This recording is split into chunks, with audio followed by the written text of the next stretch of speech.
Y vamos a orar para encomendarnos al Señor, que Él sea que nos dirija, nos acompañe. Vamos a pedir el Espíritu Santo para que este mensaje pues sea de impresión en nuestra mente y nos lleve a la acción. Vamos a pedir que el Padre nos dé el querer, el hacer por su buena voluntad. Y este tema, bueno, de la justificación por la fe, pues es el todo en la vida del cristiano, es el centro de todos los mensajes. El centro es Cristo y la justicia por la fe, la justicia de Cristo. Entonces vamos a orar, hermanos, los invitamos. Oremos. Toda honra y toda gloria sean para ti, oh Padre Celestial, Dios de los cielos, porque nos has concedido la vida, la salud suficiente para estar aquí reunidos.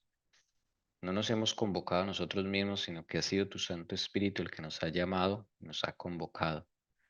Te reconocemos como nuestro soberano Dios, el Padre que está en los cielos, pero que gobierna y sostiene todos los mundos con su palabra, y tu nombre llena toda la tierra, en el cielo, mar y tierra, Señor. Si nos fuéramos a lo más profundo de la tierra, allí estarías tú. Si nos fuéramos al abismo más profundo, allí estás tú. Nada se escapa de tu cuidado. Todos, Señor, estamos bajo tu amparo, Padre Celestial. Te alabamos en este santo Shabbat y te damos gracias por permitirnos estar reunidos aquí delante de tu Hijo Jesucristo. Padre, nos pedirte algo especial. En el nombre de Jesús pedimos el Espíritu Santo para que seamos guiados hacia la verdad en esta tarde. Que coloque el Santo Espíritu palabras en nuestra boca. Padre Celestial, por favor, permítelo, envíalo. Tus hijos de acá la verdad será libres, lo requieren, lo necesitan. Santo Espíritu, te pedimos que muevas nuestro corazón, que nos lleve, Señor, a la confesión, a la confesión genuina, al arrepentimiento genuino que nos sea concedido, ya que es don del cielo, hemos aprendido que es don del cielo. Espíritu Santo, gracias por tu intercesión incesante con cada uno de nosotros. Por favor, sigue intercediendo por nosotros. Perdónanos que a veces te ponemos triste, te contristamos por nuestras acciones, nuestra incredulidad. Por favor, no te canses de nosotros. Sigue insistiendo que la puerta de nuestro corazón, Señor, allí sigue estando disponible para que tu Espíritu Santo coloques allí tus bendiciones, por favor. Y a mi Señor Jesús, nuestro amante Salvador, estamos aquí a tus pies para aprender, rogándote, Santo Señor Jesucristo, que en medio de esta obra que estás haciendo de limpieza en nuestros corazones, Señor, eh, nos ayude, Señor, a ampararnos en ti, a no darle ocasión al desánimo, a las nubes oscuras que pone el enemigo, Señor, sino a reclamar tus promesas, hacer las nuestras, porque las promesas son para tu pueblo. Bendito Salvador, eh, enséñanos, por favor, prepara nuestro corazón para recibir tu palabra en esta hora. Te queremos pedir muy especialmente por dos personas que tú conoces muy bien. Una es Patricia, Señor, tú sabes el caso de ella. Sabes, Señor bendito, el trabajo que estás haciendo a través de la hermana Elcira. Te pedimos, Señor, le des sabiduría a la hermana Elcira para este caso y le sigas guiando. Y a la señora Patricia, que teme a tu nombre, Señor, que esta ocasión sea para que ella te conozca más, para que ella se afirme en su fe, en su luz y tome de tu mano, Padre. Que sepa ella que tú estarás con ella, que tú la quieres limpiar de esa enfermedad, que tú la quieres sanar, Señor, porque la amas. Hazle sentir, Señor, ese alivio, ese gozo, ese consuelo, te lo pedimos. Y, Señor Jesucristo, nuestra hermana Neida, para que siga el camino, Señor, que le has indicado, según como le mostraste en el sueño, avance ese puente, Señor. llegue allí a ese prado verde bonito, con ese ternerito, Señor, que es el símbolo de sus sueños, que ahora están en tus manos. Y se cumpla ese sueño tal cual como está allí, Señor, junto a la hermana Elcida. Que pueda, Señor, avanzar por fe. Ya no más, Señor, incredulidad, por favor, dale fortaleza a su alma, que su fe no falte y avance, Señor, ese puente. Gracias, mi Salvador bendito. En tus manos nos encomendamos, en tu precioso y divino nombre, Señor Jesús. Amén. Vamos entonces a continuar con el camino a Cristo. Vamos ya en el capítulo 4. Vamos entonces a seguir el párrafo en el que íbamos y a meditar sobre este. Bueno, pueden enviar sus comentarios a través de WhatsApp o cuando se arregle el chat también. Los invitamos. Entonces vamos a leer. Pedirle a mi esposa, estamos aquí en la sala, mi esposa y yo, entonces vamos a leer. Voy a proyectar aquí perdón, el Camino a Cristo. Y vamos aquí en la capítulo 4, página 38, párrafo 1. Listo, dice, los que no han humillado su alma delante de Dios, reconociendo su culpa, no han cumplido todavía la primera condición de la aceptación. Si no hemos experimentado ese arrepentimiento del cual nadie debe arrepentirse y no hemos confesado nuestros pecados con verdadera humillación del alma y quebrantamiento del espíritu, aborreciendo nuestra iniquidad, no hemos buscado verdaderamente el perdón de nuestros pecados. Y si nunca lo hemos buscado, no hemos encontrado la paz de Dios. La única razón por la cual no obtenemos la remisión de nuestros pecados pasados es que no estamos dispuestos a humillar nuestro corazón ni a cumplir las condiciones que impone la palabra de verdad. Se nos dan instrucciones explícitas tocante a este asunto. La confesión de nuestros pecados, ya sea pública o privada, debe ser de corazón y voluntaria. No debe ser arrancada al pecador. No debe hacerse de un modo ligero y descuidado o exigirse de aquellos que no tienen una comprensión real del carácter aborrecible del pecado. La confesión que brota de lo íntimo del alma sube al Dios de piedad infinita. El salmista dice, cercano está Jehová a los quebrantados de corazón y salva a los de espíritu contrito. Bueno, hemos leído, ¿no? No sé si Jessy tiene algún comentario. Vamos meditando. Eh, Hay algo aquí, y el tema de hoy es la confesión. Confesión genuina.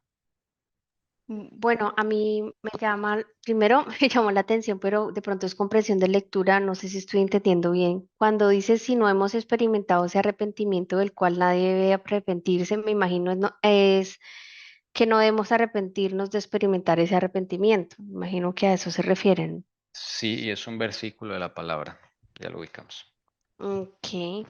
Y bueno, me llama la atención pues lo que enseña aquí, ¿no? De que si no hemos encontrado la paz del Señor es porque nos falta ese quebrantamiento del espíritu y nos falta buscar ese perdón de nuestros pecados, ¿no? Y hay, bueno, claro, no, si no ha pasado esto es porque no estamos dispuestos a humillar y a cumplir las condiciones que impone la palabra, ¿verdad? O sea, eso lleva también unas condiciones, ¿no? Cuando se humilla el corazón, cuando se va a Jesús, a que es a quien uno se debe confesar, ¿no? Pero entonces, y me llama mucho la atención la última parte, que uno mismo cae en eso, de querer como hacerle entender, o sea, quisiera profundizar un poquito de no debe ser arrancada al pecador, No de debe ser alguna, forzada. exacto, sí. ¿Cómo es el límite, ¿no? En el momento en que no se ha forzado o en el momento en que, bueno, uno ha caído en eso, ¿no? Como que le da desespero de que la persona no cae en cuenta o quiere, pero ¿cómo es el límite cuando el Señor manda una reprensión o como que le hace llamados a uno, ¿no? Y uno a veces siente que es a las malas. No, no, o sea, hay un límite, porque si yo leo solamente no desear arrancar al pecador, pues como que orar solo con la persona y la persona solamente a Jesús es que debe ir a hacerle la confesión. Y eso se va a notar, ¿no? Entonces, hay un límite, ¿no? Porque puede ser malentendido. Ese no debe ser arrancar al pecador y como que dejar por, em- así, nunca pasa nada, no, tampoco. por emoción, Ujú. ¿sí? Como eso hace naturalmente porque es un don del Espíritu Santo. Que lo que yo entiendo ahí es que no debe hacerse, mire, de un modo ligero, o sea, como algo de rutina, ¿se notan? Como cumplir un requisito, me debo confesar, listo, me arrodillo, pido perdón. Es un modo ligero, o muchas veces en la iglesia, ¿no? Que nosotros mismos a veces, por ejemplo, hacemos esas oraciones como por trámite, ¿no? Eh, Descuidado, ¿m? O exigirle a otros que todavía no tienen esa luz de su pecado, que se arrepienta, pues si no lo siente, todavía no tiene la luz. Por eso el Señor tiene que mostrarnos primero, hacernos entender, de ahí va a surgir el arrepentimiento, cuando tú entiendes, pero cuando uno no entiende cuál es la condición de uno, pues de qué se va a arrepentir, si ni siquiera entiende. ¿M? Sí, eso es un proceso de entendimiento, ¿no? Porque yo meditaba en una cosa personal que le pide a Dios, le pedí a Dios que quisiera que lo aclarara, ¿no? Porque la verdad nos hace libres y no me gusta cuando hay algo que no está claro. Y siempre uno sufre cuando el Señor muestra algo, uno tiene que aceptar, ¿no? Porque es el Señor que lo dice, pero a entender es muy distinto, ¿no? Entonces yo creo que ese arrepentimiento viene después de que uno ya ha entendido, pero antes yo creo que ha tenido uno que aceptar lo que dijo el Señor de uno, ¿no? Claro, Pero claro, el eh, entendimiento es primordial, o sea, que tú veas en realidad tu condición. la entiendas. Dice, acá está la del arrepentimiento que mencionabas. Dice, porque la tristeza que es conforme a la voluntad de Dios produce arrepentimiento, está la tristeza que mencionabas, que conduce a la salvación sin dejar pesar, pero la tristeza del mundo produce muerte. En otras versiones dice que conduce a una salvación sin remordimiento o de la cual no hay que arrepentirse. Eso está en la de, perdón, cambiar acá de versión. Sí, dependiendo la versión va a decir, pero eso es lo que nos está explicando. Dice acá, ya, porque la tristeza que es conforme a la voluntad de Dios, 2 Corintios 7:10, produce un arrepentimiento que conduce a la salvación sin dejar pesar, sin dejar remordimiento o arrepentimiento de eso. O sea, como cuando uno se preocupa porque uno se pone triste. Pero la tristeza del mundo produce muerte. ¿Sí? Hay dos tristezas. La que produce arrepentimiento y la que produce muerte. Está en la Reina Valera, esa expresión. 10. Aquí está. Porque la tristeza que según Dios produce arrepentimiento para salvación, de que no hay que arrepentirse. Ahí está. O sea, no se preocupe, esa tristeza es normal, es una tristeza de Dios. Solo que, claro, a veces se vuelve hasta depresiva, pero no, el Señor está al control de todo.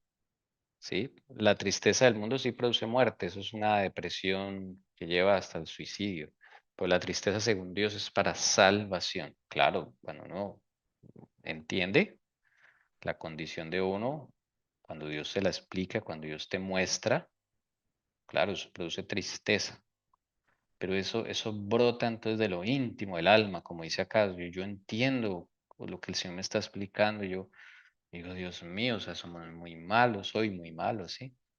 Entonces, pero se cumple la promesa del salmista, cercano está Jehová a los quebrantados de corazón y salva a los de espíritu contrito. Ahí está. Esa es la confesión. Todos debemos pasar por esta experiencia, lo que está diciendo la hermana Juárez. O sea, si no hemos pasado por esto, no es la primera condición de la aceptación de Cristo hacia nosotros. Y es eso, es humillarse. Estar dispuestos, ¿no? Es que, Señor, muéstrame quién soy, por qué me sucede esto, por qué reacciono de esta forma. Tú le preguntas y él responde. O si quieran agregar algo. Ok. Avancemos. Vamos a ver aquí la verdadera confesión en el siguiente párrafo, querida esposa. La verdadera confesión es siempre de un carácter específico y reconoce pecados particulares. Pueden ser de tal naturaleza que solo puedan presentarte delante de Dios. Pueden ser males que deban confesarse individualmente a los que hayan sufrido daños por ellos. Pueden ser de un carácter público y en ese caso deberán confesarse públicamente. Pero toda confesión debe hacerse definida y directa para reconocer en forma definida los pecados de los que uno sea culpable. Esto es, esto es clave. No hay confesiones generalizadas. No hay una confesión que cubra todos los pecados, por así decirlo. No. Acá lo está diciendo. Pecados particulares. Tiene que ser uno por uno, caso por caso. ¿Sí? De fe en fe, como dice la Biblia. Eso es un proceso. Entonces, no existen esas confesiones como que, Señor, reconozco que soy pecador, perdona todos mis pecados. No. Pues sí, uno puede pedirla, pero él va a trabajar uno por uno, ¿sí? Caso por caso. Entonces, siempre la confesión debe ser de un carácter específico. Señor, tengo este problema. Específico. ¿Cuál? Ahí le hablas a Dios. Y la hermana Juega aquí nombra 3 casos de confesión, porque dice, hay algunas confesiones, la gran mayoría, solo pueden presentarse delante de Dios. Son las privadas, las que entre Dios y nosotros, nadie más tiene por qué saber.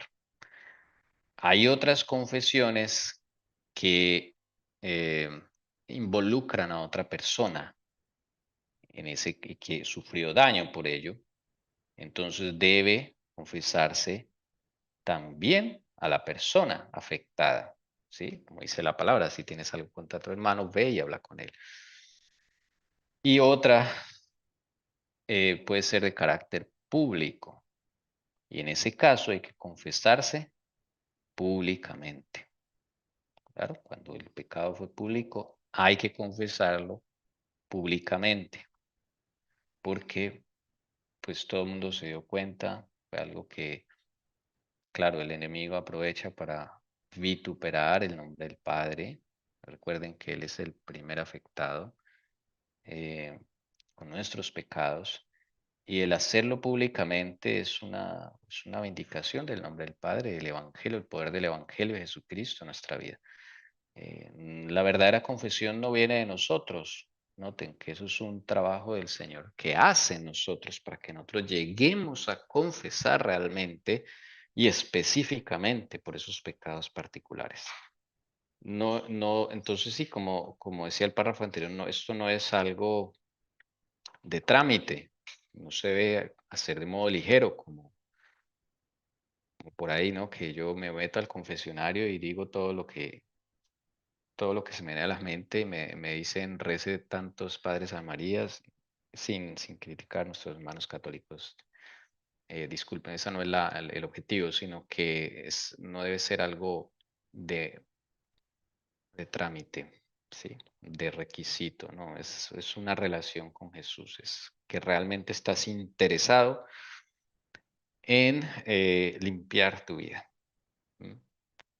De eso se Quiero, trata. quiero hacer un Sí, aporte por y favor. es, y es cuando dice la verdadera confesión es siempre de un carácter específico y me gusta más esta parte, dice, y reconoce pecados que particulares. Yo voy a poner un ejemplo porque a veces caemos en eso. Digamos, mis pecados no son sus pecados. Mis cosas pendientes con el Señor no son las cosas pendientes de ustedes. O sea, cada uno de nosotros somos un mundo a la cual debemos tener esa relación personal, íntima con el Señor. ¿En qué caemos? En que a veces o sea, si vuelvo y digo, si el reconocimiento que decía Tommy viene de Dios, de mi condición, no procederá de la siguiente manera. Al evidenciar mi problema en una oración en pública, yo no puedo llegar y decir, perdónanos, Señor, a todos porque somos incrédulos. Perdónanos, Señor, a todos porque somos duros de servicio. Ese tipo de oración para mí me hace entender que yo no he entendido lo particular, lo mío, lo propio. En este caso pertenece al SIRA. Y yo quiero como en cierta manera sentirme un poco menos culpable e ingresar a otras personas que yo ni siquiera sé cuál sea el problema actual de cada uno de los hermanos, ejemplo, aquí presente. Entonces, me encanta esto porque, hermanos, cuando nosotros a veces oramos aquí en el grupo, tenemos que tener un poco cuidado cuando quizás yo esté en un problema, tengo un pecado que no he solucionado, yo generalizarlo y meterlos a todos. No soy quien, no conozco los corazones de cada uno y debo tener cuidado en eso porque mi pecado es que particular y debo, si no quiero sacarlo en público porque no ha afectado, porque es algo que es personal, es mío, pues es mío, pero no tengo por qué meter al resto cuando cada uno en el resto, o sea, el resto de los integrantes que estemos acá, tendrá su lucha específica en el tiempo específico, en el momento específico. No sé si me hice entender. Si no taparse con la misma cobija en mi pecado personal y estar en público, pues cobijándome con los demás como si los demás estuvieran participando lo mismo. Como calmar la conciencia. Sí, y pensar que ya confesé. Que la confesión debe hacerse en primera persona. Es como yo presentarme a Jesús y hablo de mí en primera persona. Yo hice esto, yo tengo este problema, yo, Tommy Esteban García. Involucrar a los demás. Podemos también estar haciendo la oración del fariseo. Gracias, Señor, que no soy como los demás, bla, bla, bla. Sí, es reconocer. Ahora, hay momentos que no entiendo bien qué es lo que me pasa, pues ahí es el trabajo también con el Señor. No, Señor Jesús, yo, Tommy Esteban García, siento esto, esta incomodidad, esta molestia, etcétera, etcétera. Ayúdame a entender por qué. A veces uno no sabe la razón. Jesús sí la sabe, conoce lo profundo del corazón y te va a enseñar por qué reaccionas de esa forma, por qué te molestó este comentario, este otro, qué te activó allá en tu interior y así te irá enseñando. Bien, Inclusive uno debe pedirle a Dios que le muestre a uno de aquellos pecados que actualmente no son ocultos, porque hay algunos que uno ni siquiera se imagina que uno tiene eso, sí, porque a veces uno dice, o sea, uno confiesa los que uno alcanza a ver, pero los que no. sí.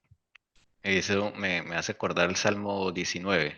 Dice, ¿quién podrá entender sus propios errores? Dice David, líbrame de los que me son ocultos. Esos son los que solo el Señor sabe. Por eso uno debe pedirle al Señor que le muestre cuáles son esos ocultos. Y dice David, ¿quién podrá entender sus propios errores? A veces uno cree entenderlos.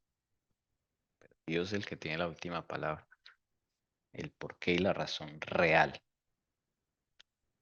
Bien, sigamos con el siguiente. Días de Samuel. Ana Jessie. En los días de Samuel, los israelitas se alejaron de Dios. Estaban sufriendo las consecuencias del pecado, pues habían perdido su fe en Dios, el discernimiento de su poder y de su sabiduría para gobernar a la nación, y no confiaban en la capacidad del Señor para defender y vindicar su causa. Se apartaron del gran gobernante del universo y desearon ser gobernados como las naciones que los rodeaban. Antes de encontrar paz, hicieron esta confesión explícita. porque a todos nuestros pecados hemos añadido esta maldad de pedir para nosotros un rey. Tenía, tenían que confesar el preciso pecado del cual se habían hecho culpables. Su ingratitud oprimía sus almas y los separaba de Dios.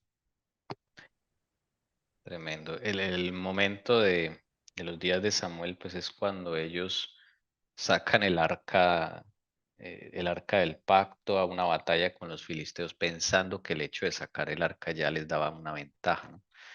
Eh, pero eso no servía de nada si no tenían a Dios en su corazón y no consultaban al Señor. Y les fue mal y se robaron el arca. Y la consecuencia es que quedaron 20 años sin el arca, ¿no? La presencia del Señor a través del arca. Y es ahí cuando piden rey. Sin embargo, ellos después se lamentan porque pues, el rey que les sale pues, es Saúl, entonces tienen problemas ahí. Pensaban que iban a solucionarlo con ellos, ¿no?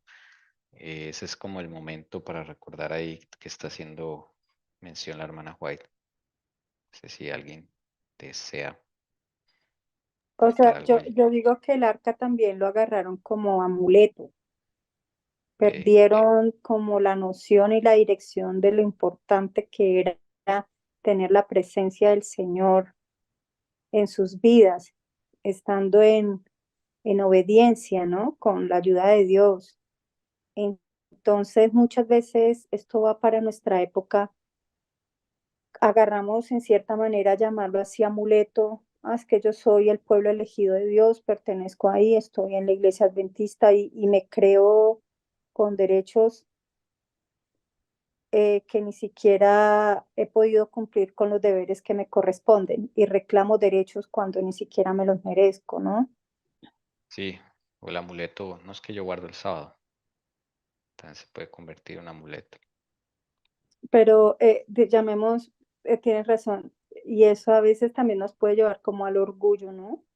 Como a veces sucede entre el pueblo ese orgullo de que somos el pueblo de Dios, los otros no van a entrar, o sea, nosotros somos los elegidos Mm. y ya por el simple hecho de que entramos a la denominación, a la iglesia, pues ya, con eso ya estamos al otro lado y eso no es así. Sí, y claro,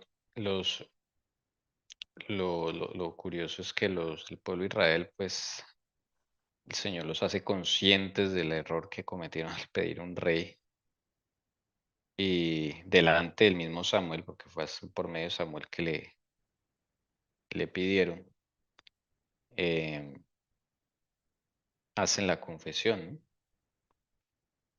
Y, y ellos le dicen, ora al Señor porque hemos añadido de todos los males que hemos hecho, son como conscientes ahí, el Señor les abre el entendimiento.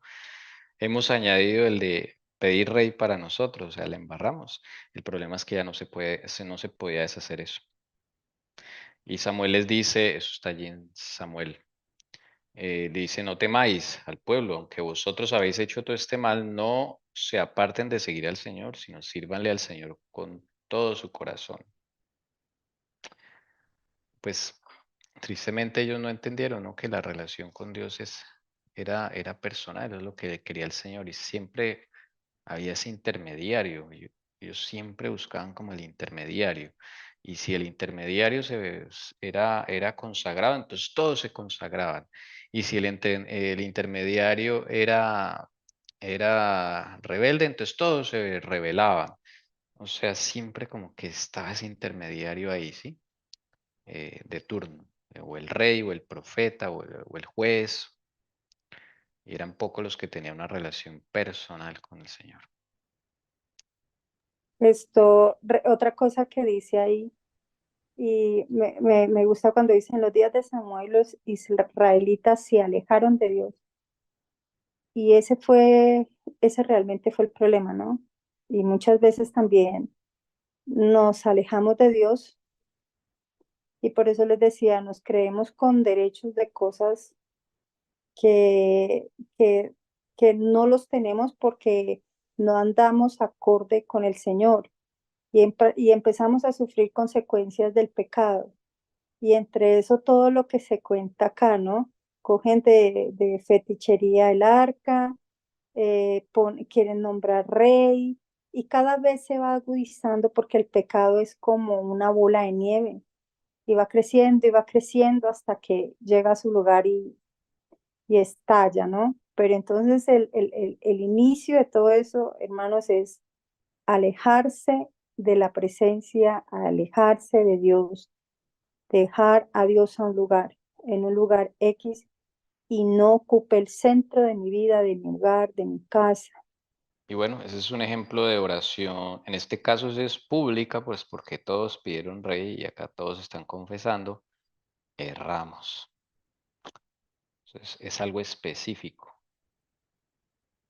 lo que ellos estaban ahí confesando. Pidieron rey, había sido un error. Y ahí se comprueba que eso nunca había sido plan de Dios. Y las consecuencias, pues de ahí para adelante, no se puede hacer porque ellos pidieron rey para siempre.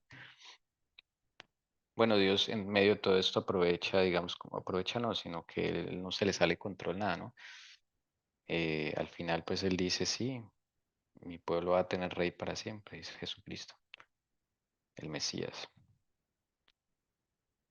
Bien, vamos a seguir con el 39.2. La confesión no es aceptable para Dios si no va acompañada por un arrepentimiento sincero y una reforma. Debe haber cambios decididos en la vida. Todo lo que ofenda a Dios debe alejarse.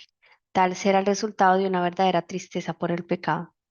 Se nos presenta claramente lo que tenemos que hacer de nuestra parte. Lavaos, limpiaos, apartad la maldad de vuestras obras de delante de mis ojos. Cesad de hacer lo malo, aprended a hacer lo bueno. Buscad lo justo, socorred al oprimido, mantened el derecho del huérfano, defended la causa de la viuda. Si el inicuo devolviere la prenda, restituyere lo robado, y anduviere en los estatutos de la vida, sin cometer iniquidad, ciertamente vivirá, no morirá.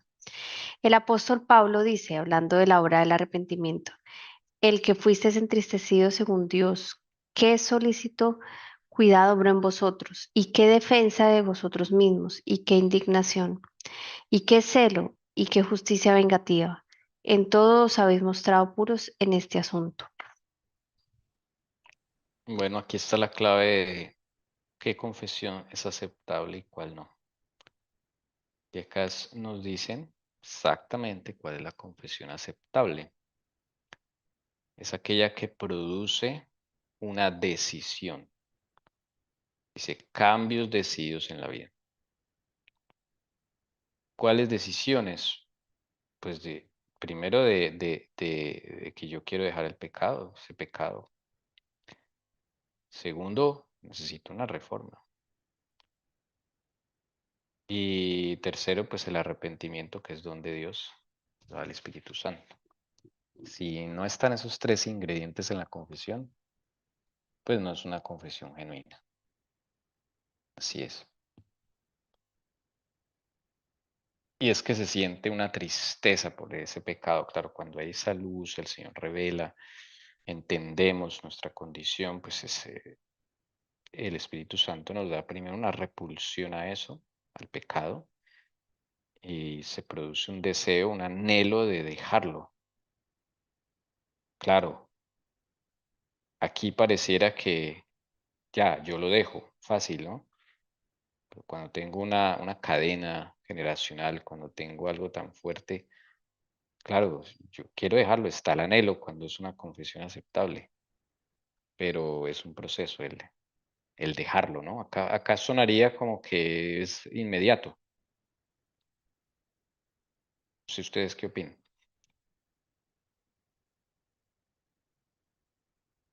Y la reforma, ¿no? Son cosas que yo no puedo hacer, pero O sí sea, tengo la decisión de que suceda en mi vida. Ujú.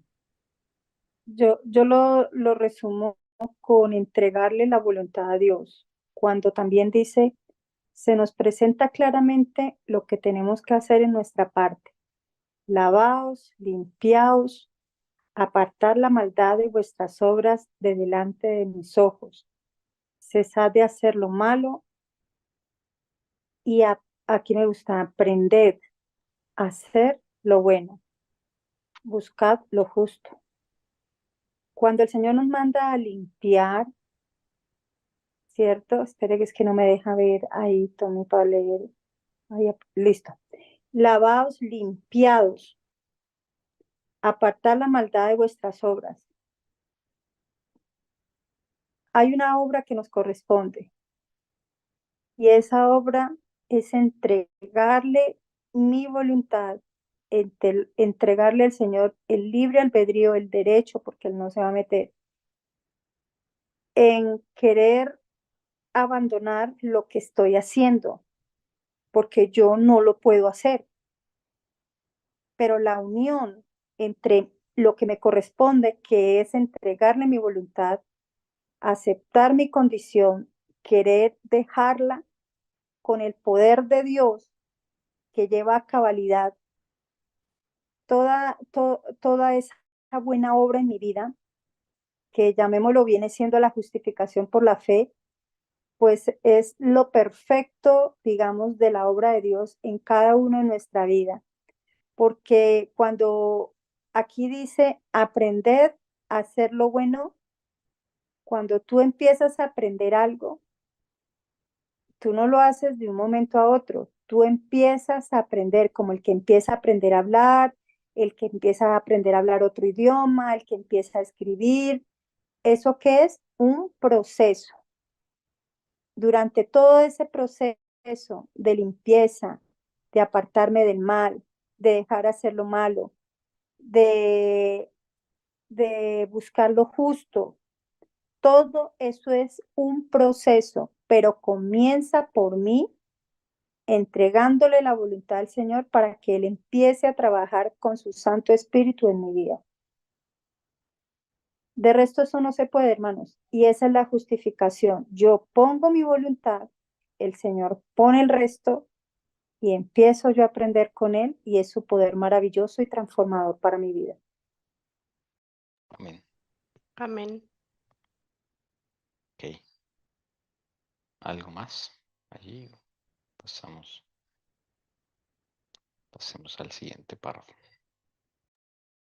Una vez que el pecado amortiguó la percepción moral, el que obra mal no discierne los defectos de su carácter ni comprende la enormidad del mal que ha cometido, y a menos que ceda al poder convincente del Espíritu Santo, permanecerá parcialmente ciego con respecto a su pecado. Sus confesiones no son sinceras ni provienen del corazón. Cada vez que reconoce su maldad, añade una disculpa de su conducta, al declarar que si no hubiese sido por ciertas circunstancias, no habría hecho esto o aquello que se le reprocha. El pecado debilita la percepción moral. ¿Qué es la percepción moral? El discernimiento del bien y el mal. Eso es lo que está hablando allí de la percepción moral. O sea que el pecado me va debilitando cada vez más para escuchar la voz del Espíritu Santo, para eh, discernir delante, o sea, lo que está bien y está mal según Dios. Entonces llega el punto de que uno no discierne los defectos que hay en el carácter, no lo comprende, el mal no lo ve tan grande La y no, deformidad del pecado, podría sí, decirse. claro, la deformidad del pecado. Entonces, al no ser consciente de eso, pues uno de que se va a arrepentir, ¿no? Tiene que el Señor allí iluminarlo con su resplandor para que uno comprenda la enormidad de su pecado. Pero es el pecado el mismo pecado el que nos debilita en ese aspecto. Entonces ya cada vez está siendo más difícil reconocer la maldad. Y claro, el Espíritu Santo hasta lo último va insistiendo con la persona. Tristemente, en algunas ocasiones ya se comete el pecado imperdonable, que es rechazar definitivamente al Espíritu Santo. El Espíritu Santo se retira, esa persona ya queda en paz, porque siente paz, digamos, paz de que ya nadie lo está molestando. En ese aspecto no es la paz de Cristo, sino ya no siente la molestia del Espíritu Santo, para él es molestia, y ahí la persona ya no tiene opción, no tiene ya salvación. Quisiera hablar de algo que supe esta semana y me dolió mucho y curiosamente está relacionado con esto. Me pregunté y también me asusté y dije, ¿cómo puede ser posible que alguien que está liderando el sábado y para todos los que están bajo la dirección de esta persona, pues no están guardando el sábado, decidieron cocinar en sábado? Que porque muchos empieza a dolerle el estómago o algunos, y ahí empiezo a ver que empiezan a aparecer excusas, que siempre hay un pretexto, siempre hay una... Y yo dije, ¿qué pasó? O sea, yo todavía estoy consternada y lo único que he hecho en oración es decir, pues diciéndole a Dios que por favor tenga misericordia de esta persona que está liderando, que pueda comprender la deformidad del pecado, de lo que están haciendo y todo lo que puede acarrear hacia ese ministerio. Entonces, porque es verdad, o sea, yo le decía al Señor, ¿en qué momento se enceguece uno, Señor? Cuando personas que lideran, personas que van arriba, personas que dan ejemplo, de un momento a otro algo pasó. Y entonces sigo orando, pero lo que le digo, Señor, haga algo porque no sé qué pasó y qué está sucediendo. Pues porque ahí está no ve la deformidad del pecado, no entiende que el día sábado es el día en el que el Señor nos santifica, es el momento en el que el Señor, esa obra que ha empezado en nosotros, empieza a trabajar especialmente ese día. No quiere decir que los otros días no, pero es un día en el que uno para toda actividad, se dedica a las cosas del Señor y empezamos a crecer con el Señor. Entonces, me tiene muy, como muy triste, pero pues está orando y si Dios me da como la oportunidad de hablar, porque hermanos también se pone a pensar en uno mismo, en qué momento que Dios lo guarde a uno, no sé qué pueda pasar y empiece uno a menguar. Me asusta que Dios nos guarde, ¿verdad? O en mi caso hablo de mí porque sí me preocupó mucho. Sí, Dios nos guarde. Mm, A menos que se ceda el poder convincente del Espíritu Santo, se permanecerá parcialmente ciego con respecto a su pecado. Y en esa condición no se entiende, no se oye ni se ve, como dice el Señor. Teniendo oídos no se escucha y teniendo ojos no ven. Y veamos en otro, aquí en el mismo camino a Cristo, que cuando uno resistía al Espíritu Santo, cada vez era más difícil ser convencido por él, porque el corazón se empieza a endurecer. Y lo contrario también lo veíamos. Cuando cedo al Espíritu Santo, la próxima vez voy a ser más sensible, cada vez más y más y más sensible. Los dos efectos ocurren. Bien, digamos con este, 40.2. Después que Adán y Eva hubieron comido de la fruta prohibida, los embargó un sentimiento de vergüenza y terror. Al principio solo pensaban en cómo podrían excusar su pecado y escapar a la temida sentencia de muerte. Cuando el Señor les habló tocante a su pecado, Adán respondió echando la culpa en parte a Dios y en parte a su compañera. La mujer que pusiste aquí conmigo me dio el árbol y comí.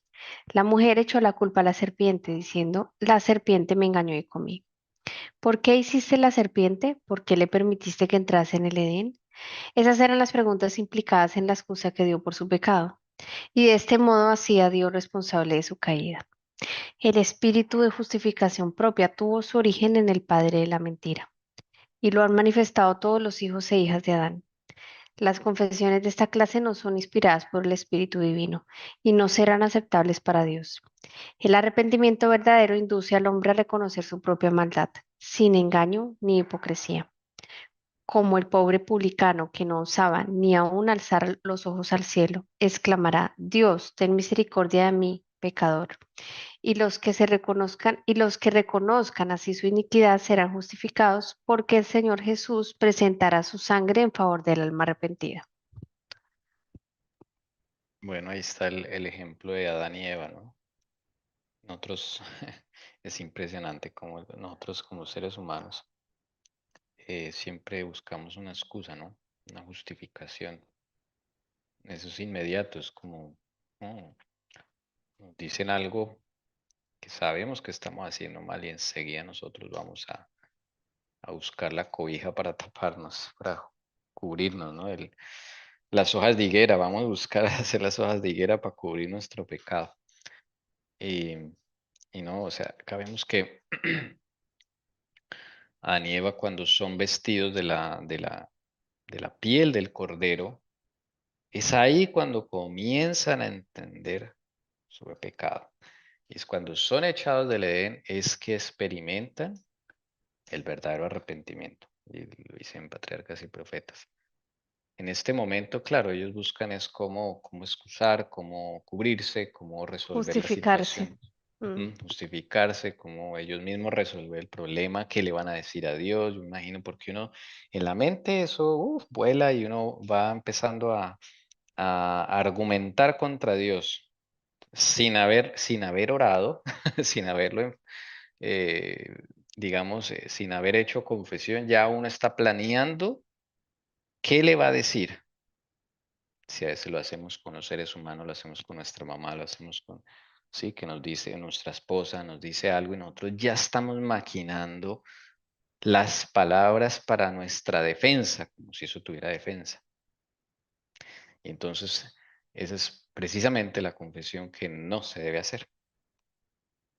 Quiero aportar algo referente a que eso está en nosotros innato cuando hemos caído de gracia, y es buscar un culpable, y siempre el culpable, a la final el que buscamos es Dios, porque sin embargo siempre decimos, pero es que yo no pedí nacer, ¿acaso yo pedí nacer en medio de que estoy heredando toda la consecuencia del pecado? Es que vengo arrastrando toda esta generación. Quiero contar un caso muy pequeño, lo más corto que pueda, pero de un libro que me leí. Conocí a ese pastor, es estadounidense. Ese pastor era gay. Él nació cuna adventista y fue violado muy niño, 4 años creo que tenía. Él dice que él se encontraba en el campo, pues así, con su familia, como Dios lo había pedido, que había que salir de las ciudades, ir al campo. Se supone que ahí iban a estar más seguros, él decía. Y donde yo debía haber estado más seguro fue donde me pasó todo lo que no debió haberme pasado. Y fue un momento X, alguien X, dice él, que pasaba. Él no da detalles y me gusta específicos, porque él le pidió mucho a Dios que lo que él fuera a contar ahí no fuera que exaltara a Satanás, sino que exaltara a Dios, de cómo Dios lo saca del homosexualismo de tanto tiempo. Entonces, él es violado, no habla en la casa, ninguno supo qué había pasado con el niño, pero hay un rastro en su vida que empieza a dañarlo a él, y es que, digamos, empieza a presentar evidencias que sus padres no se dieron cuenta. Y el niño a esa edad no se orinaba en la cama. De ahí en adelante el niño empezó a orinarse en la cama hasta los 15 años. Empieza a tener una serie de complicaciones él, porque eso se lo guardó. Él se sentía culpable y se sentía sucio, aunque él no sabía. Y dice que durante todo ese tiempo él empezó a notar que le empieza a traer los niños, no las niñas. que quería jugar con muñecas, que quería estar con las niñas, haciendo todo lo que hacían las niñas, más no con los niños. Como era adventista, todo eso se lo guardó, lo cargó por mucho, mucho tiempo. Pero mientras él iba creciendo, también sufre bullying por su propio padre, por sus hermanos, porque él se orinaba y la mamá, a pesar de todo, no entendía qué era lo que le pasaba, porque el niño no tenía eso, pero no se preocuparon también en mirar qué había pasado. Eh, eh, Pasa el tiempo, para no hacerlo largo, y lo, él empieza a culpar a Dios y empieza a decirle que lo sacara de donde estaba porque él tenía un conflicto en que él conocía la palabra, en que no debía traerle los hombres, pero le atraían, en que el conocimiento de la palabra lo llevaba hacia que tenía que amar a las mujeres, pero no podía. Y es así como él empieza a estudiar, se empieza a encauzar, todo se le empieza a dar hacia las cosas de Dios, liderar en las cosas de Dios. Y las luchas que él cuenta, un día eso sí me gustaría como leerlo un poco para que pudiéramos interpretar todo lo que él habla. Y todo lo que tenía que ver con Dios, con liderazgo de jóvenes, todo, decía él que mientras él hacía todo eso, le atraía a los jóvenes. Era una lucha muy dura. Se fue de misionero, se fue a trabajar, se fue a pagar servicios, se fue de misionero, todo, hermanos, hasta que le habían dicho a él prácticamente de que pues él era ya, digamos, él perfectamente podía ser un pastor, él podía ya liderar una iglesia, ya le iban a entregar todo, que solo le faltaba a la esposa. Y sucede en la iglesia que siempre quieren arreglarle la vida a uno, con quién se casarse, quién lo bautice a uno, quién esto, y hermana, pero este hermano pastor o este pastor le sirve, o así le sucedió a él. Y él dice que él traía la lucha muy, muy dura, y más cuando estuvo, creo que fue en Tailandia, y es cuando él dice que sintió muy fuerte esa atracción hacia los hombres. Y todos los días decía que le oraba a Dios, pero él culpaba era a Dios porque todo lo que le había acontecido. A la final él se casa con una misionera, le arreglan la boda, todo sucede así y él aparentemente estaba ahí. Un día la esposa se va porque la mamá se enferma y ahí el diablo, después de tantos años, él decía más de 15 años culpando a Dios porque él no me escuchaba, porque él no me sacaba del problema en el que estaba, que yo me había dedicado a las cosas de Dios, sin embargo, Dios no me sacaba de ahí, él era el culpable. Yo en sí me dediqué todos esos años a culparlo. Él se fue de la casa, bueno, también él crece bajo complejos, un hermano más musculoso, más atractivo. Así, él crece con muchas cosas que él nunca se había puesto a pensar, todo en medio del ambiente que él crece. En ese momento sucede que se desvía, o sea, va a un bar gay y ahí empieza su vida. Y la esposa se demora mucho tiempo en volver, como un mes, y él ya se desenfrena todo lo que venía guardando años de que no podía y venía culpando a Dios. Y cuando él cae en eso, le dice, es por tu culpa. Yo te lo pedí muchos años y nunca vi que tú me ayudaras. Tú nunca me quisiste ayudar. Ya viene la esposa y él entra en ese conflicto. Ya habían tenido, creo que tenía un hijo, venía otro hijo y él habla con ella y le cuenta todo. Sin embargo, ella quiere luchar, quiere quedarse ahí, quiere ayudarlo, pero ya, digamos, en ese momento él había llegado pisando hondo, pero todavía le faltaba. A la final él se aleja, el padre, pues todos eran unos, pues adventistas muy fieles, muy consagrados, entonces fue un caos dentro de la iglesia. Él se va y decide irse para California a poder llevar su vida homosexual. Tiene, dice él, 2 esposos, no se casa, no sé, creo que no se casa, pero él le llama esposos y empieza a vivir su vida. En esa vida homosexual dura otros 15 años, si no me equivoco, Y todo ese tiempo, otro día les explico más largo porque es muy interesante cómo Dios logra sacarlo de ahí. Y él dice cuando ya un día ya pisa muy hondo, ya él se había ido, el Señor permite que llegue a la quiebra, era exitoso, como era muy bueno en la música, o sea que le fue bien, todo él cuenta todo cómo le empieza, cómo empieza a ser famoso en los bares gay, todo. Y la familia decía, fue los únicos, mi mamá y mi papá en silencio, yo sé que mi mamá lloraba y mi mamá también, pero nunca dejaron de ser mi mamá y mi papá y nunca me recriminaron.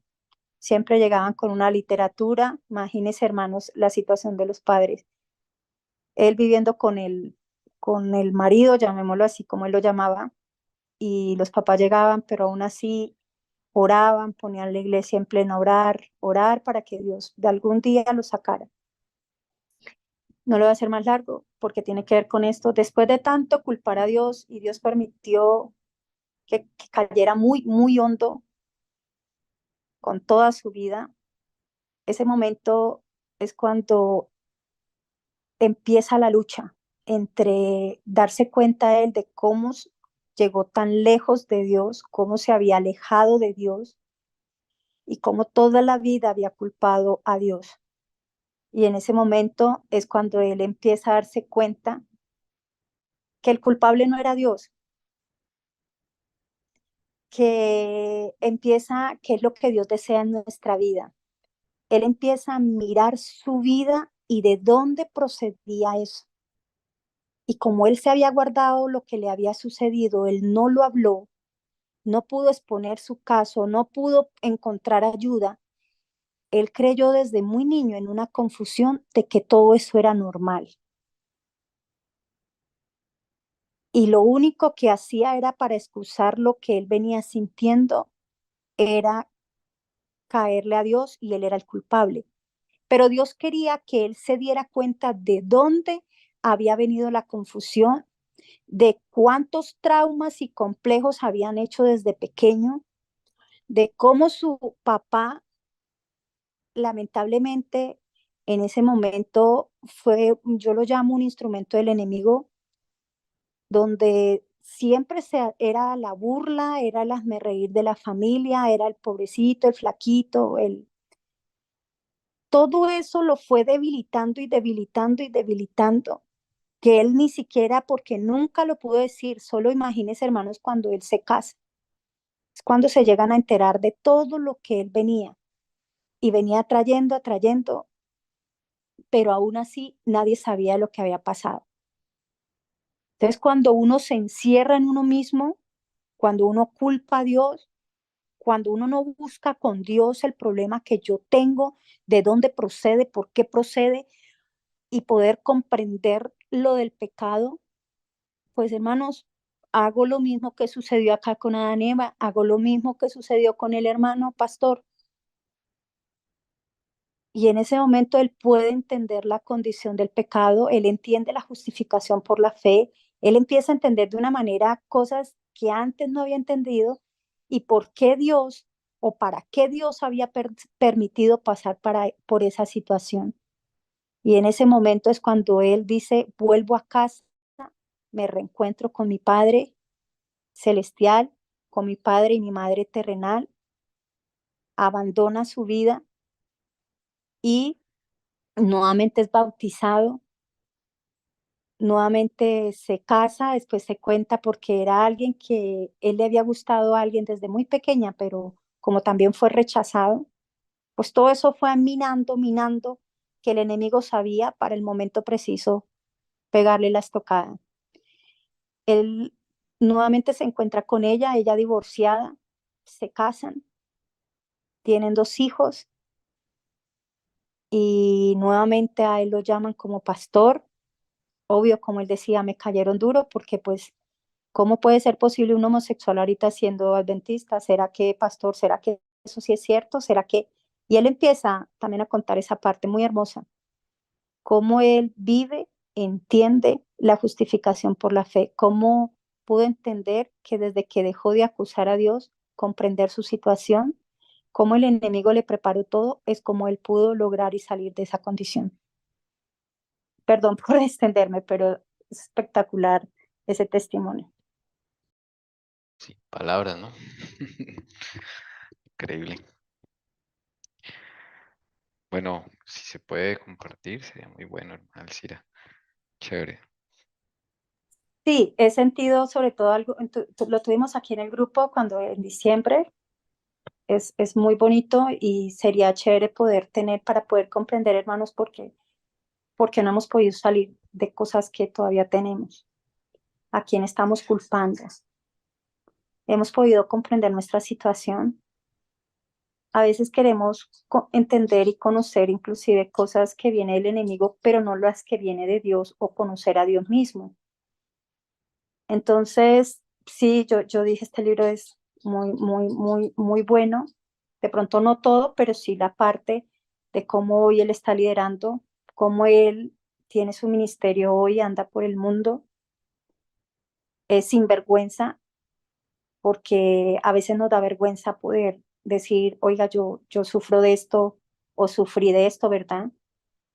Él no, él va por el mundo diciendo de dónde lo sacó el Señor y contando su vida. Hay detalles que él dice, no los cuento porque eso no edifica. Y le pregunté mucho a Dios cómo empezaba a contar para honrar y glorificarlo y para poderle mostrar a los que son homosexuales, dice él, y tienen pecados que no han podido abandonar, que con Dios es posible.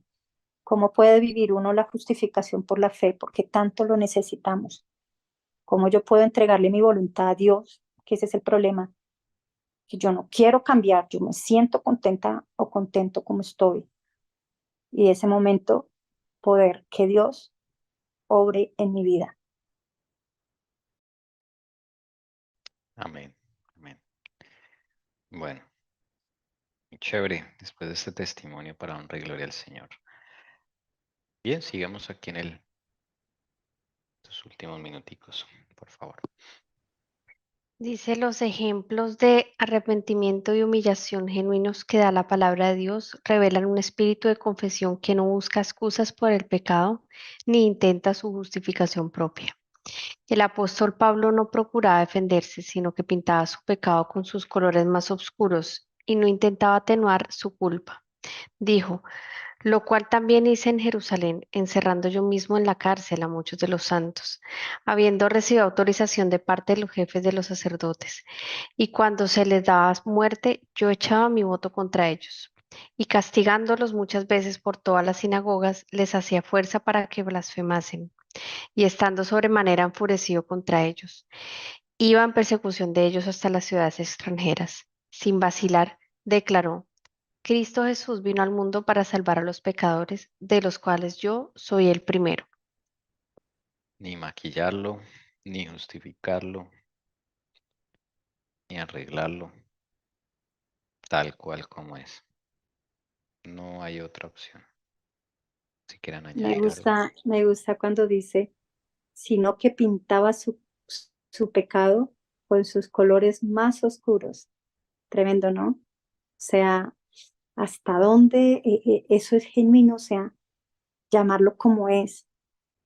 Sí, Yo les digo, hermanos, esta mañana que yo contaba lo de Neida, falta una parte, y es todo lo que el Señor me enseñó de mi condición, de mala alimentación, de cómo su misericordia y su gracia a pesar de mí me ha acompañado y cuánto le debo a Él, ¿no? Dios mío, o sea, de verdad, yo no me canso. Y mira que todo eso me sirvió a mí como, todavía me falta, hermano, yo no soy perfecta, eso sí es cierto, pero algo pasó en mí que debía aprenderse ese switch que no estaba aprendido. Y he querido hacer cambios, no es fácil, pero le digo al Señor, quiero entregarte mi voluntad porque, porque a pesar de que ni siquiera debía haberme cuidado como me has cuidado, lo has hecho y pues en agradecimiento, ¿no? O sea, porque me siento muy agradecida de verdad con él. Y pues yo también quiero vindicar el nombre del Padre en todos los aspectos, no guardarme nada, entregarle todo y que me ayude en cada rincón de mi alma y entregarle mi voluntad de verdad. Último párrafo. Vamos a leer. El corazón humilde y quebrantado, enternecido por el arrepentimiento genuino, apreciará algo del amor del Dios y del costo del Calvario, y como el Hijo se confiesa a un Padre amoroso. Así presentará el que esté verdaderamente arrepentido todos sus pecados delante de Dios. Y está escrito, si confesamos nuestros pecados, Él es fiel y justo para perdonarnos nuestros pecados y limpiarnos de toda iniquidad. Amén. Amén. El corazón contrito y humillado no despreciarás tú, oh Dios. Bueno, creo que esta última frase es como el resultado, ¿no? De vivir esa experiencia del arrepentimiento genuino, de la confesión genuina. em, Se empieza a entender algo, dice acá, algo, porque es que no se puede entender. Yo creo que vamos a seguir entendiéndolo por el resto de la eternidad, pero cuando se vive esto, arrepentimiento genuino, se empieza a vislumbrar algo de ese amor de Dios y de lo que costó nuestra salvación, como dice la hermana White ahí. Y lo resume como una relación bonita, ¿no? De un hijo que confiesa a su padre amoroso, ¿sí? No a su padre cruel, no a su padre espiado, como el enemigo pinta a nuestro Padre Celestial. No, es un Padre amoroso, al cual yo debo ir y estar seguro que Él me va a atender, a escuchar, a ayudar a su forma y en su momento. Y nosotros estamos en esta tierra para mostrar el amor de Dios.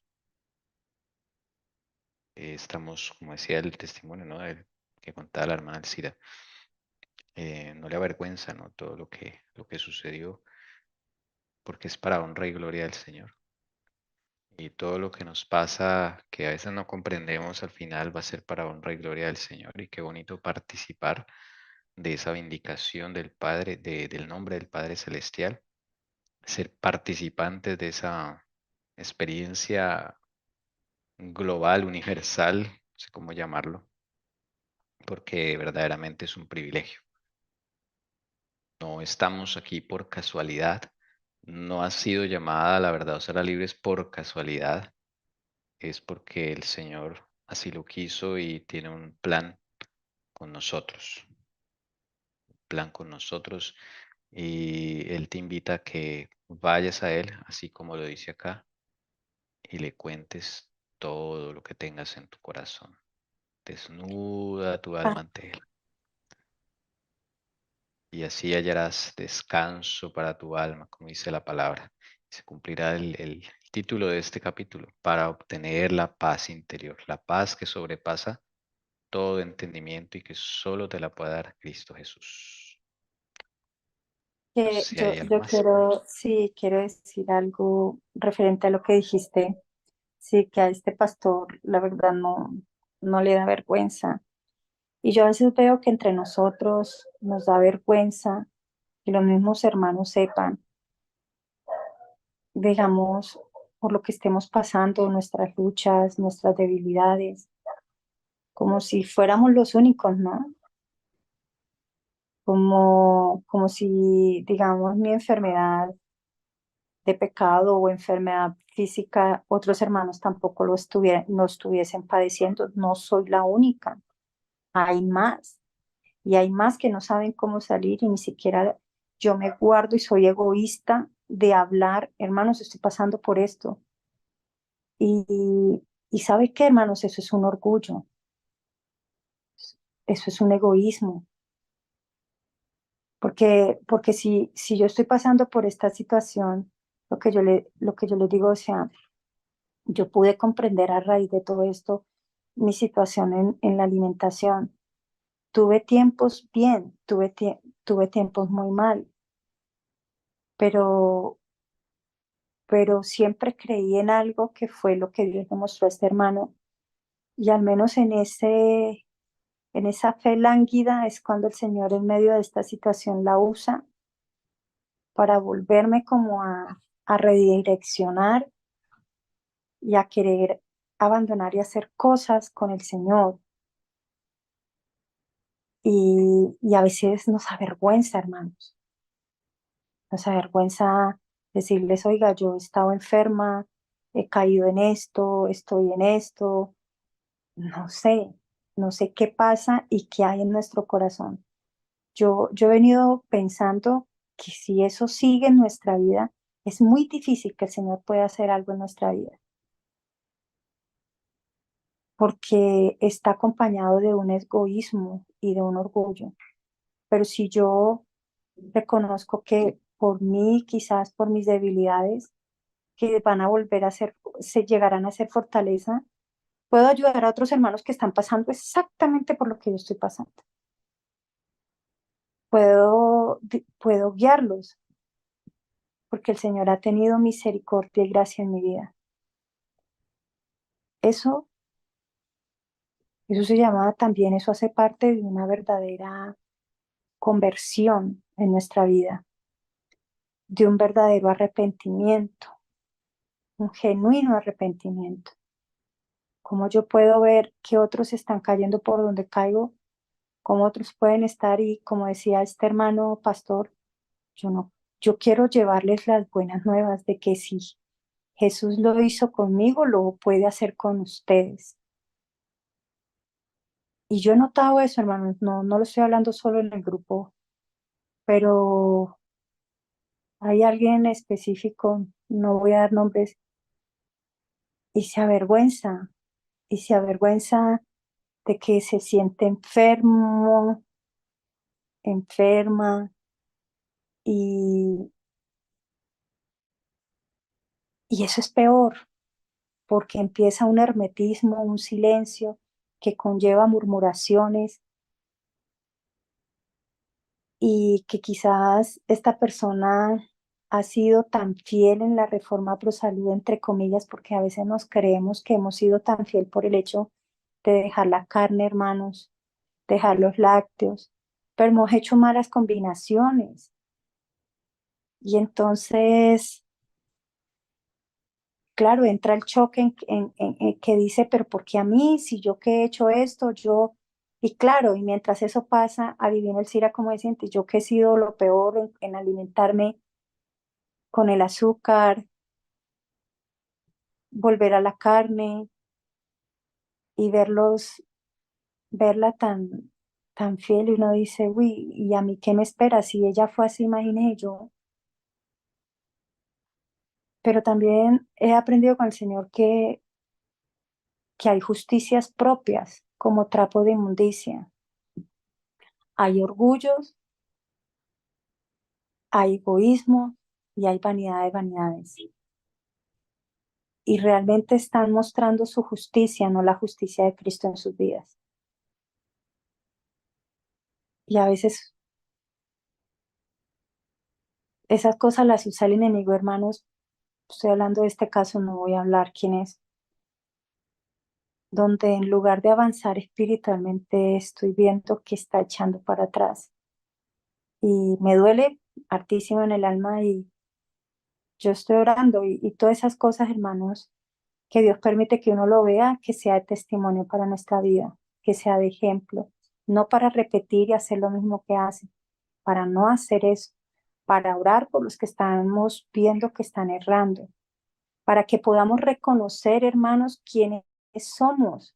Somos pecadores, necesitamos a nuestro Salvador, que reconozcamos que muchas de las cosas que hemos hecho ha sido como justicias propias, como trapo de inmundicia, pero que el Señor no las ha hecho, pero que llegó las buenas nuevas, llegó la hora. ¿Y por qué nos avergüenza? ¿Por qué nos achanta eso? Porque hay orgullo, me dijo Dios. Y eso no hay un verdadero arrepentimiento, ya que hemos leído este capítulo, o lo que alcancé de la hermana Helen White. Bien, aquí terminamos. Vamos a orar. Si la hermana Elcira nos puede pedir en oración y oramos por esta persona, ¿por qué no? Bueno, vamos a orar. Gracias. Papito Dios, bendito seas y alabado seas tú, tu Santo Hijo, nuestro amado Señor Jesús y tu Santo Espíritu.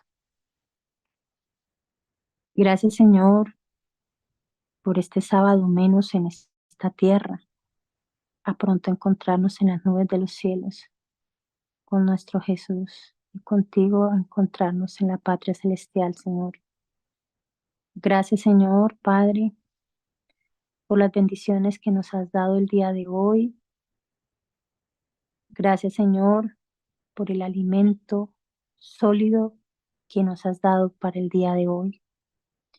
Gracias también, Señor, porque este día, en esta tarde, has traído un tema que quizás a veces, Señor, el leerlo, el meditarlo, somos muy expertos, pero en vivirlo, muy inexpertos.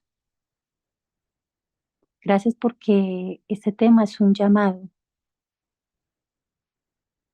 para menos Cristo en el papel y más Cristo en nuestras vidas, Señor. Permita, Señor,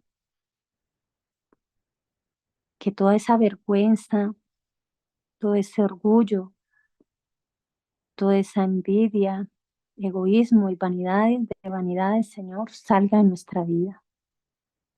Es una enfermedad muy grande, Señor, que quizás no se ve, pero impide, Señor, en que haya un genuino arrepentimiento en nuestra vida. Cuando más te contemplamos a ti, Señor Jesús, todo eso desaparece, porque comprendemos quiénes somos realmente nosotros, Señor. Que toda esa justicia son como trapos de inmundicia en nuestras vidas, Señor. Que todas esas apariencias deben ser rotas, Señor, por tu poder y por tu Santo Espíritu. Que podamos entender que si vamos para el cielo, Señor, nuestra vida, nuestras victorias, porque tus victorias también son nuestras, Señor. Son para testimonio para aquellos, Señor, que quizás todavía no han podido levantarse. Es cierto, como Adán y Eva, Señor, el pecado avergüenza. Ayúdanos a sacar esa vergüenza de nuestra vida, Señor.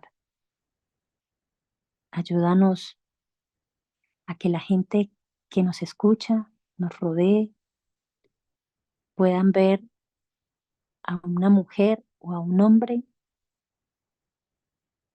con los pecados, con las luchas y con las victorias que has dado en cada uno de nuestra vida y estás dispuesto a darnos. Que al encontrarnos con aquellas personas del mundo y quizás con nuestra propia familia, Señor, puedan ver tu gracia y tu misericordia en nuestra vida. Pueda haber ese perdón y ese arrepentimiento genuino en cada uno de nuestra vida, Señor. Que podamos, como este pastor, sin vergüenza, testificar de todo lo hermoso, Señor, que has venido haciendo en nuestra vida, aunque nos avergüence, Señor. Pero ¿qué hay de nosotros, Señor, que podamos sacar a flote, Señor? O podamos sacar pecho. Nada, Señor. Solo tú. Cristo, Cristo y Cristo, Señor. No hay nadie más. Te pido que esta semana que comienza, Señor, podamos trabajar contigo estos aspectos. Podamos entregarte nuestra voluntad. que si nuestra fe, Señor, flaquea, ayuda nuestra incredulidad. Que no vivamos nuestra vida para nosotros mismos, sino que Cristo viva en nuestras vidas, Señor. Permita que podamos un día no tan lejano, Señor, y levantarnos y ser tus testigos, con todos los defectos, con todas las virtudes, todas las victorias y también los fracasos, en esta gran batalla que hemos caminado contigo, Señor. Cuánto nos gustaría que fueran más victorias que fracasos, Señor. Ayúdanos. Ayúdanos no para enorgullecernos ni para vanagloria. Ayúdanos para vindicar tu nombre, Padre. Ayúdanos para también terminar esta historia de pecado en esta tierra, Señor. Esta no es nuestra casa. Debemos ir a nuestra casa. Prepáranos, Señor. Danos de tu Santo Espíritu. Redargúyanos. No nos dejes en paz, Señor. Quita todo lo que se interpone en una relación genuina contigo, Señor Jesús. Gracias por la presencia de tu Santo Espíritu. Gracias porque Él nos convence de pecado, de justicia y de juicio. Permita, Señor, que podamos aprender a no tener más a Jesús en el papel, sino a tener a Jesús en nuestras vidas, Señor. Quédate con nosotros y permita, Señor, esta persona que tú sabes que me duele el corazón, quítale esa venda de oscuridad. No sé qué pasó, Señor. Solo tú conoces qué hay en este corazón y qué le pasó. Pero tú también moriste por ella, Señor, y por él. Y por todos los que están ahí, Señor. Ten misericordia como la tienes con nosotros.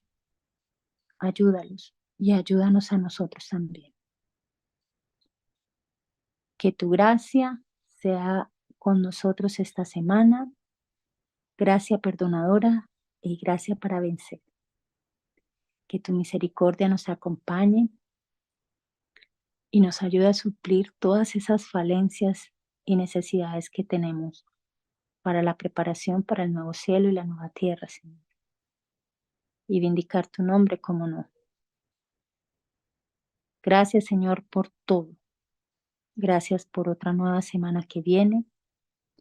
Permita que podamos escribirla con tu bendición, con tu ayuda, con tu guía, a través de su Santo Espíritu. Quédate con nosotros en el nombre poderoso de Cristo Jesús, que vive y reina por los siglos de los siglos. Amén.